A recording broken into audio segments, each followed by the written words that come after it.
Hey hello guys and welcome back to my channel. So என் பேர் விகாஷ் குமார். நான் பார்த்தீங்கன்னா car related videos, travel videos, அதுக்கப்புறம் unboxing and reviews videos எல்லாம் போட்டிருக்கேன். So இன்னும் நீங்கள் என் சேனலை சப்ஸ்கிரைப் பண்ணாமல் பார்த்துருந்தீங்கன்னா மறக்காமல் அந்த ரெட் கலர் சப்ஸ்கிரைப் பட்டனை ப்ரெஸ் பண்ணி அப்படியே பக்கத்தில் இருக்கிற நோட்டிஃபிகேஷன், அதாவது பெல் ஐக்கானே ப்ரெஸ் பண்ணிக்கோங்க. ஸோ நான் போகிற வீடியோ உங்களை அப்போவே நோட்டிஃபிகேஷன் வந்துடும். இன்றைக்கி நம்ம பார்க்க போகிற வீடியோ அதை பற்றின்னு பார்த்தீங்கன்னா ஃபோர்ட் ஃபியஸ்டாவில் இருக்க மெக்கானிக்கல் சைட் இருக்கிற, அதாவது மெக்கானிக்கல் ப்ராப்ளம் என்னென்ன வரும், அது ரெடி பண்ணுற காஸ்ட் எவ்வளோ ஆகும், ஸோ அதோட சர்வீஸ் ரேட்டெல்லாம் என்னவோ வருது, அதுக்கப்புறம் இந்த கார் வாங்கலாமா வேண்டாமா, வாங்கினா என்ன பட்ஜெட்டில், அதாவது எந்த ரூபாவில் வாங்கலாம், இந்த மாடலுக்கு இந்த ப்ரைஸில் வாங்கினா நல்லாயிருக்கும், அதெல்லாம் தான் இந்த வீடியோவில் பார்க்க போகிறோம். ஸோ டேரெக்டாக வீடியோக்குள்ளே போயிடலாம்.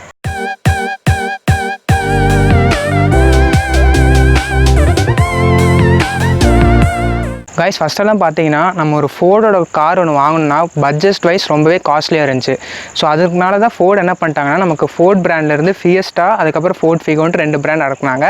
அதுவும் நல்லாவே ரீச் ஆச்சு. பட் இப்போது ரீசெண்டாக, அதாவது கார் லான்ச் ஆகி இந்த ஃபோர்ட் ஃபிகோ ஆனாலும் சரி, ஃபியஸ்டா ஆனாலும் சரி, ஒரு 60 கிலோமீட்டருக்கு, அதாவது 60,000 கிலோமீட்டருக்கு அப்புறம் டன் ஆயிடுச்சுன்னா, அதாவது ஓடோமீட்டர் ஓடிடுச்சுன்னா வண்டியில் நிறைய மெக்கானிக்கல் ஒர்க்ஸ் எல்லாம் நிறைய வருதுன்னு நிறைய பேர் கம்ப்ளைண்ட் பண்ணியிருந்தாங்க. ஸோ அது என்னென்ன ஒர்க் வருது, அதோட என்னென்ன ப்ராப்ளம் வருது, அதை எப்படி ரெக்டிஃபை பண்ணலாம் தான் இந்த வீடியோவில் பார்க்க போகிறோம். இன்றைக்கி நம்ம வீடியோவில் மெக்கானிக்கல் ரிவ்யூ பண்ண போகிற வண்டி எதுன்னு பார்த்தீங்கன்னா ஃபோர்ட் ஃபியஸ்டா தான். இது வந்து பார்த்தீங்கன்னா ஒரு சிடான் செக்மெண்ட்டில் இருக்கிற காரு. பாடி பார்த்தீங்கன்னா ரொம்ப ஸ்ட்ராங்கான ஒரு பாடி தான். ஸோ நம்ம அதெல்லாம் நான் இன்னொரு டீட்டெயிலாக ஒரு ரிவ்யூ போட்டிருக்கேன் காரை பற்றி. அது பார்க்கலன்னா கீழே லிங்க் டிஸ்கிரிப்ஷனில் கொடுத்துருக்கேன், அதேமாதிரி மேலே ஐகார்ட்டில் போடுறேன், போய் பாருங்கள். ஸோ ஃபஸ்ட்டு ஒருத்தனே அதை மெக்கானிக்கல் சைடு போய் பார்த்துடலாம். அதாவது என்ஜின், அதோட ஸ்பெசிஃபிகேஷன் என்னென்ன பார்ட்ஸ் இருக்குன்னு பார்ப்போம். ஸோ அதுக்கு ஃபஸ்ட்டு என்ஜின் போய் ஓப்பன் பண்ணிடலாம். இந்த ஃபோர்ட் ஃபியஸ்டா கிளாசிக்கில் வர என்ஜின் என்னென்னு பார்த்தீங்கன்னா 1399 cc டியூரோடாக் டிடிசிஐ என்ஜின் தான். டிடிசிஐன்னு பார்த்தீங்கன்னா வேறு ஏதோ ஒரு மாடல்னால நினச்சிக்காதீங்க, சேம் சிஆர்டிஐ அதே என்ஜின் தான். ஃபோர்ட் ஃபிகோக்கு ஃபியஸ்டாக்கெல்லாம் பார்த்தீங்கன்னா சேம் என்ஜின் தான், லைட்டாக அந்த பவர் மட்டும் தான் அவங்க மாற்றிருக்காங்க. மற்றபடி ரெண்டுமே டியூரோடாக் டிடிசிஐ ஃபோர்ட் என்ஜினை தான். அதுக்கப்புறம் இதில் வர அட்வான்டேஜ், ஃபஸ்ட் இந்த கார் வாங்கினோம்னா நமக்கு பார்த்தீங்கன்னா இதில் இந்த கார் வாங்குறதுக்கான மெயின் ரீசன் என்னென்னு பார்த்தீங்கன்னா இந்த ஒரு சிடான் செக்மெண்ட்டில் இந்த கம்ஃபர்ட், அதுக்கப்புறம் இந்த பாடியோட ஸ்ட்ராங்கும் குவாலிட்டிக்காகவும் வேறு எந்த காரும் நமக்கு இந்த லோ பட்ஜெட்டில் கிடைக்காது. அதாவது நான் செகண்ட் ஹேண்டில் வாங்கும்போது சொல்கிறேன். இப்போ இந்த கார் கரண்ட்டில் மார்க்கெட்டில் அவைலபிள் இல்லை, நமக்கு செகண்ட் ஹேண்டில் வேணும் வாங்கிக்கலாம். செகண்ட் ஹேண்டில் வாங்கும்போது இந்த காருக்கான குவாலிட்டி, அதே மாதிரி ப்ரைஸ், அதே மாதிரி கம்ஃபர்ட், பவர், மைலேஜ் எல்லாம் பார்த்தீங்கன்னா இப்போ வர எந்த சிடான் காருக்கும் கிடையாது. ஸோ அதனாலேயே பார்த்தீங்கன்னா இது இந்தியன் மார்க்கெட்டில் அதிகமாக சேலான ஒரு கார் தான். ஃபோர்ட் ஃபியஸ்டா பார்த்தீங்கன்னா நமக்கு நிறைய இடத்துல நீங்கள் எங்கே பார்த்தீங்கன்னாலும் அட்லீஸ்ட் ஒரு ரோட்டில் ஒரு 5 மினிட்ஸ் நின்னா அட்லீஸ்ட் ஒரு 2 to 3 கார்ஸ் ஆச்சு பாஸ் ஆயிரும். ஸோ அந்த மாதிரி நல்லா மூவிங்கில் இருக்கிற ஒரு கார் தான்.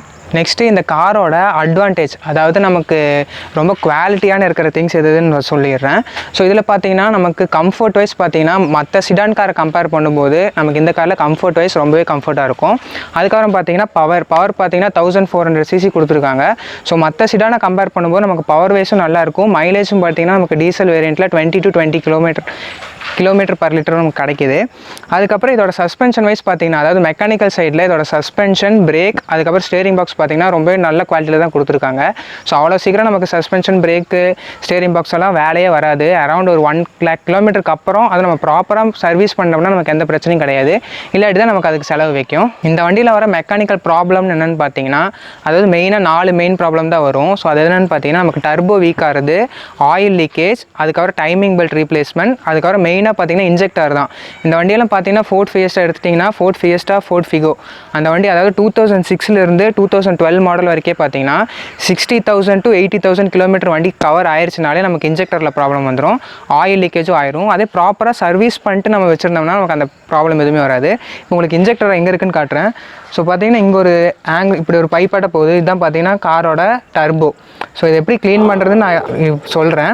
அதுக்கப்புறம் இங்கே இருக்கிறது பார்த்தீங்கன்னா நமக்கு டைமிங் பெல்ட்டு, அதுக்கப்புறம் ஆயில் லீக்கேஜ் பார்த்தீங்கன்னா வண்டியில் அங்கங்கே இருக்கும். இங்கே உள்ளேலாம் பார்த்தீங்கன்னா நல்லாவே ஆயில் லீக்கேஜ் இருக்கும். அதுக்கப்புறம் இன்ஜெக்டர் பார்த்தீங்கன்னா என்ஜின்குள்ளே வரும். ஸோ அது நமக்கு தெரியாது எங்கே இருக்குன்னு. நெக்ஸ்ட் நம்ம ஃபோர்ட் ஃபியஸ்டாவோட டர்போ நான் வீக் ஆகும்னு சொன்னோம் இல்லையா. ஸோ அது வீக் ஆயிடுச்சு நம்ம எப்படி கண்டுபிடிக்கலாம்னு பார்த்தீங்கன்னா, இங்கே டர்போ கிட்ட இங்கே நமக்கு ஒரு ஓஸ் போகுது இல்லையா, இந்த ஓஸ் இதை ஸ்க்ரூ வச்சு இது கழட்டிட்டு இந்த பைப்பை கழட்டிக்கணும். ஸோ கழட்டி உள்ள ஆயில் லீக் ஏதாச்சும் இருந்துச்சு, கை வச்சு இல்லை துணி வச்சு தொடச்சாலே நமக்கு தெரியும் உள்ள ஆயில் லீக் ஏதாச்சும் இருக்கான்னு பார்க்கணும். இன்கேஸ் ஆயில் லீக் இருந்துச்சுன்னா நமக்கு இந்த பைப்பு கழட்டினோடனே இந்த ஹோல்குள்ளே நமக்கு இம்பல்னு ஒன்று இருக்கும். ஸோ அதை ஜஸ்ட் ப்ரெஸ் பண்ணி இப்படி ஷேக் பண்ணி பாருங்கள். இன்கேஸ் நல்லா ஷேக் ஆச்சுன்னா நமக்கு டர்போ வீக்குன்னு அர்த்தம்.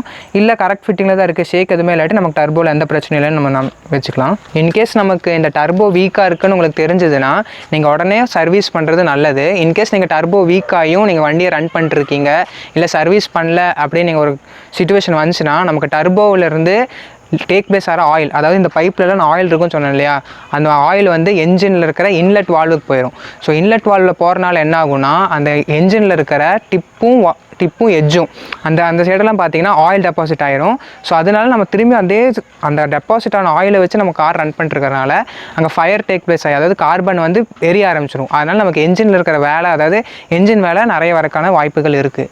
அதே மாதிரி பார்த்தீங்கன்னா நம்ம டர்போ வீக் ஆயிடுச்சு. ஸோ சர்வீஸ் பண்ண போகிறோம். சர்வீஸ் பண்ணும்போது கூடயே இன்னொரு பார்ட்டும் நமக்கு சேர்ந்து சர்வீஸ் பண்ணும். ஸோ அப்போ தான் நமக்கு என்ஜினுக்கும் லைஃப் வரும்.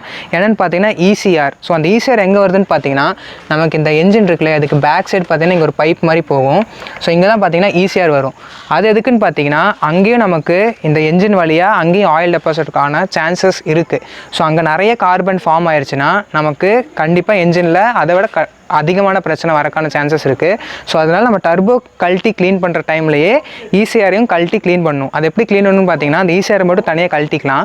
கழட்டிட்டு அதை வந்து டீசலில் டிப் பண்ணி அட்லீஸ்ட் ஒரு 24 hours ஆச்சு வச்சுக்கணும். இல்லாட்டி 1 day வச்சுக்கணும். ஒரு 12 to 15 hours 24 hours வச்சிட்டிங்கன்னா அங்கே இருக்கிற கார்பனெல்லாம் ரிலீஸ் ஆயிரும். ஸோ அதுக்கப்புறம் நம்ம ஃபிக்ஸ் பண்ணிட்டோம்னா நமக்கு எந்த பிரச்சனையும் வராது. நெக்ஸ்ட் இந்த காரில் வர மெயினான ஒரு பிரச்சனை என்னென்னு பார்த்தீங்கன்னா catalytic converter. So catalytic converter என்னென்னு பார்த்தீங்கன்னா நம்ம காரில் பொல்யூஷனை கண்ட்ரோல் பண்ணுறதுக்கான ஒரு டூல் தான், அதாவது ஒரு பார்ட் தான் கேட்டலிக் கன்வெர்ட்டர். ஸோ அதில் பார்த்தீங்கன்னா இது டீசல் இன்ஜினால் நமக்கு நிறைய கார்பன் டெபாசிட்ருக்கான சான்சஸ் இருக்குது. ஸோ டீசல் வண்டினே பார்த்தீங்கன்னா ஒரு கண்டிப்பாக பின்னாடி சைலன்சரில் புகை வரும். அதுதான் இந்த கேத்தலிக் கன்வெர்ட்டர் மூலமாக தான் வருது. ஸோ இன்கேஸ் நிறைய டெபாசிட் இருந்துச்சுன்னா இந்த கேத்தலிக் கன்வெர்ட்டர் வந்து அதை ரெடியூஸ் பண்ணிட்டு நமக்கு வெளியேற்றுது. அதுக்கு தான் இந்த கேத்தலிக் கன்வெர்ட்டர் யூஸ் ஆகுது. பட் நிறைய டைம் பார்த்தீங்கன்னா அந்த கேத்தலிக் கன்வெர்ட்டரை நம்ம கரெக்டாக ப்ராப்பராக சர்வீஸ் பண்ணும். கழட்டி அந்த இருக்கிற கார்பனெல்லாம் எடுத்து க்ளீன் பண்ணிட்டோம்னா நமக்கு எந்த பிரச்சனையும் இல்லை. இன்கேஸ் ரொம்ப நாளாக சர்வீஸ் பண்ணவே இல்லை, அது அப்படியே இருக்குன்னு பார்த்தீங்கன்னா நமக்கு ஃபுல்லாக கார்பன் டெபாசிட் ஃபார்ம் ஆயிடுச்சுன்னா ஒன்றா அதை ரீப்ளேஸ் பண்ணணும், இல்லாட்டி சர்வீஸ் பண்ணணும். பட் சர்வீஸ் பண்ணுறது பார்த்தீங்கன்னா 80% ஆஃப் டைம் சக்ஸஸ் ஆகாது. நிறைய பேர் பார்த்தீங்கன்னா அது சர்வீஸ் பண்ண முடியாதுங்கிற சிச்சுவேஷன் வந்த உடனே ரீப்ளேஸ்மெண்ட் பண்ணுறதுக்கு பார்த்தீங்கன்னா அது காஸ்ட் வைஸ் ரொம்பவே அதிகம் அந்த கேத்தலிட்டிக் கன்வெர்ட்டர். ஸோ அதனால் ரிமூவ் பண்ணி வச்சிடுறாங்க. ரிமூவ் பண்ணிட்டு கேத்தலிட்டிக் கன்வெர்ட்டர் இல்லாமல் கார் ஓட்டுறாங்க.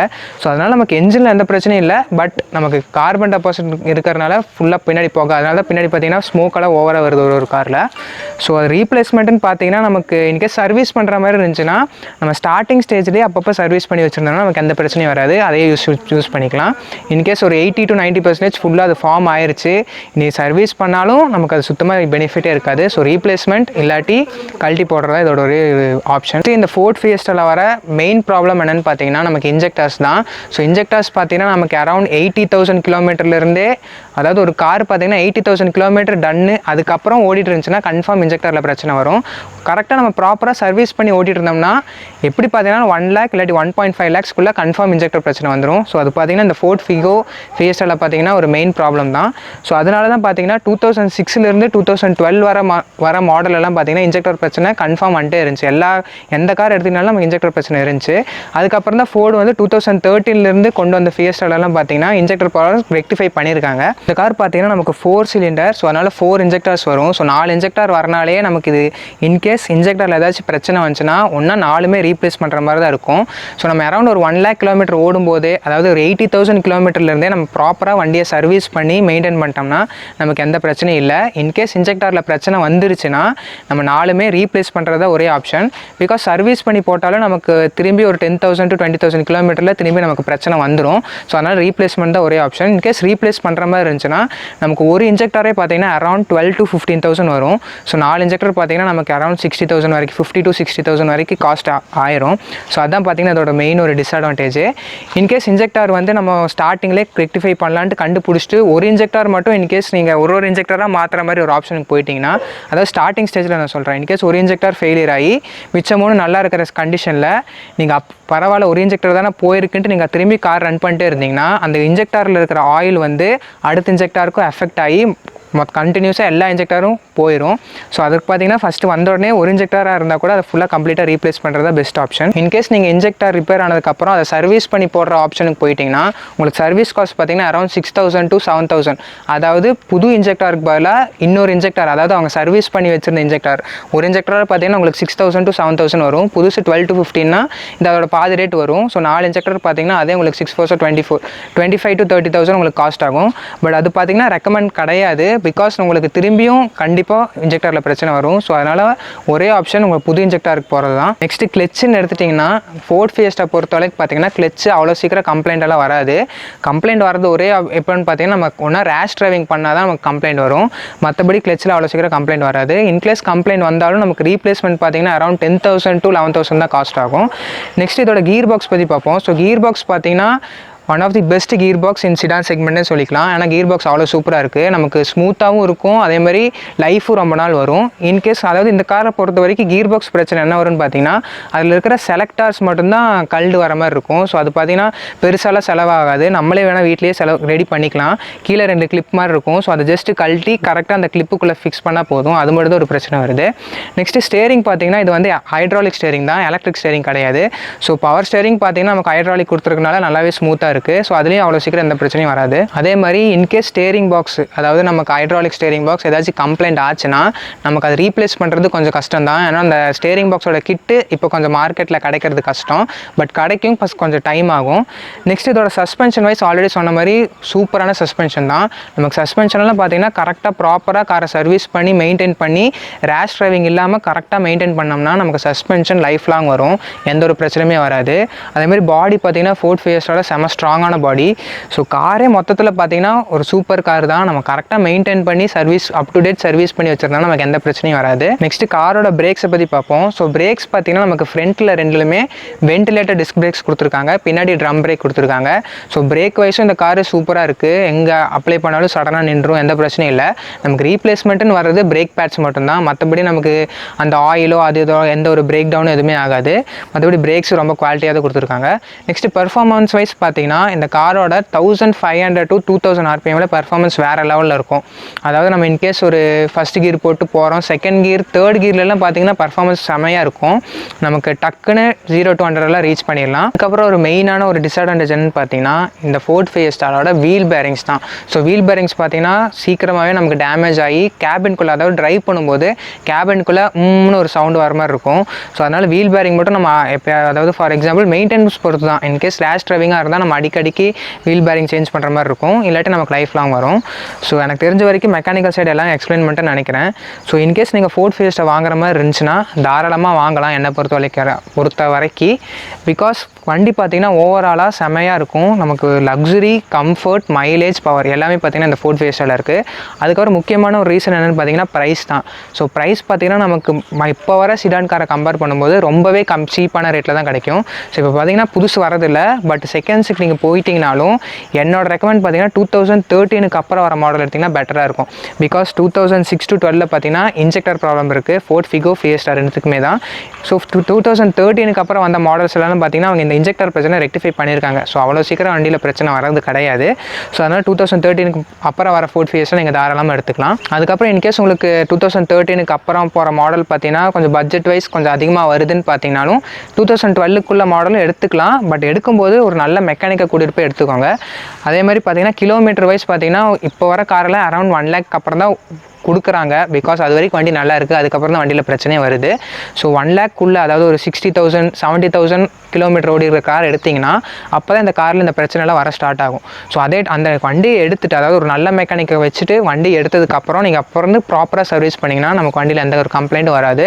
ஸோ அந்த மாதிரி பண்ணலாம். இல்லை எனக்கு கொஞ்சம் பயமாக இருக்குது இந்த இன்ஜெக்டர் பிரச்சனைலாம் வந்துச்சுன்னா உங்களுக்கு காஸ்ட் வைஸ் ஆல்ரெடி சொல்லியிருப்பேன் 50,000 to 60,000 ஆகும் புதுசு போகிறாப்பில் இருந்தால்.